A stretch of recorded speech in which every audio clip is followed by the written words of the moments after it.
Il faudrait que je précise à nouveau ce que j'ai dit à notre frère Lacoué. Je lui ai dit que il faut qu'il se mémorise sa géographie et son histoire. Que les frontières actuelles de la Côte d'Ivoire n'ont pas toujours été les frontières antérieures de la Côte d'Ivoire. La Côte d'Ivoire allait au-delà de Bobo-Dioulasso.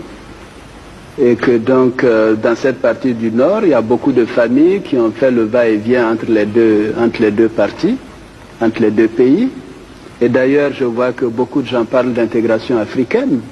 Moi, je souhaite que dans 10 ans, dans 20 ans, mais nous ayons une Côte d'Ivoire qui va au-delà d'Odiéné, au-delà de Bouna, de Bondoukou, etc. Au-delà de Ouangolodougou, etc., que ce soit une Côte d'Ivoire avec peut-être un autre nom qui englobe le Mali, le Burkina, le Ghana, etc., pourquoi pas?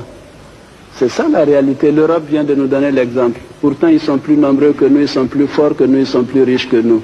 Nous allons rester dans notre micro-nationalisme, je dirais même micro-régionalisme. Donc, je ne sais pas s'il s'agit de la charte du Grand Nord, mais j'ai vu un document, je crois, en début d'année, concernant un soutien au gouverneur Ouattara pour le travail qu'il fait. Je ne sais pas si c'est ça que vous appelez la charte du Nord.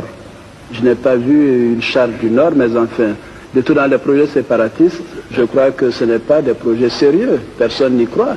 Nous voyons d'ailleurs ce qui se passe dans les pays où l'idée de nation n'a pas été aussi renforcée et développée comme en Côte d'Ivoire par le président Houphouët-Boigny.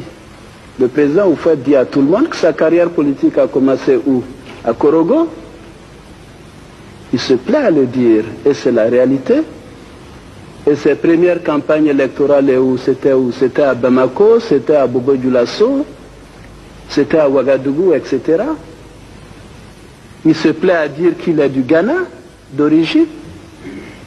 Mais c'est ça la Côte d'Ivoire.